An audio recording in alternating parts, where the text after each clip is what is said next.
अस्सलाम वालेकुम दोस्तों, कैसे हैं आप सभी। उम्मीद है आप सभी अच्छे होंगे। दोस्तों आज मैं आपके साथ बची हुई रोटी से बहुत ही मज़ेदार सी रेसिपी आपके साथ लेकर आई हूँ। तो चलिए इसे बनाते हैं, बहुत ही हेल्दी है। तो सबसे पहले मैं पैन लेती हूँ, इस पर मैं थोड़ा सा तेल ऐड कर रही हूँ और जो बची हुई रोटी है मेरे पास उसको मैं यूज़ करूँगी। तो इस तेल के ऊपर मैं रखती हूँ ये रोटी। इस तरीके से मैंने रोटी रख दी है। अब इस रोटी के ऊपर हमने फोड़ना है एक अंडा। तो यहाँ पर मैंने अंडे को रोटी के ऊपर फोड़ लिया है। थोड़ा सा आप चाहें तो इसमें नमक वगैरह भी डाल सकते हैं। इसकी साइड्स को हम चेंज कर देंगे इस तरीके से। तो यहाँ पर रोटी की साइड को मैंने बदल दिया है और अंडा को हम कुक होने देंगे। तो ये एक तरीके से आप कह सकते हैं कि this is an egg roll.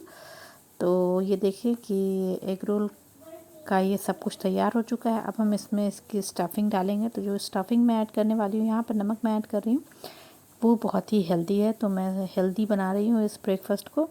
इसमें मैंने क्रश किए हुए गाजर डाले हैं, कद्दूकस किए हुए, और बीटरूट ऐड कर रही हूँ। तो गाजर और बीटरूट क्या कॉम्बिनेशन, और बहुत ज़्यादा ही हेल्दी। प्लस मैंने कुछ प्याज डाल रहा है इसके ऊपर। आप चाहें तो अपनी पसंद के और भी वेजीज डाल सकते हैं जो आप खा सकें। तो चलें, ये यहाँ पर इसमें मैं मायो ऐड कर रही हूँ। तो ये जो मायोनीज़ मैं ऐड कर रही हूँ ये बहुत ही अच्छा फ्लेवर वाला ये टिक्का मायो है, वो मैं इसमें ऐड कर रही हूँ। और थोड़ा सा इसमें मैं टोमेटो सॉस भी ऐड करूँगी। तो अपनी पसंद की जो भी ड्रेसिंग्स आपको डालनी है आप वो इसमें डाल सकते हैं।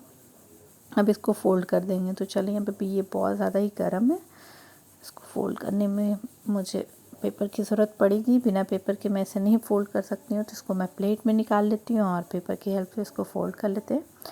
तो यहाँ पे चलें, इस तरीके से मैं इसे फ़ोल्ड कर दे रही हूँ। और ये यम्मी सा ब्रेकफास्ट कहें या इवनिंग स्नैक्स कहें, जो भी कहें, ये रेडी है। तो है ना हेल्दी, बहुत ही हेल्दी। और लेफ़्ट ओवर रोटी से ये मैंने बनाया है, बहुत ही मज़ेदार। रेसिपी को लाइक ज़रूर कीजिएगा, मेरे चैनल को सब्सक्राइब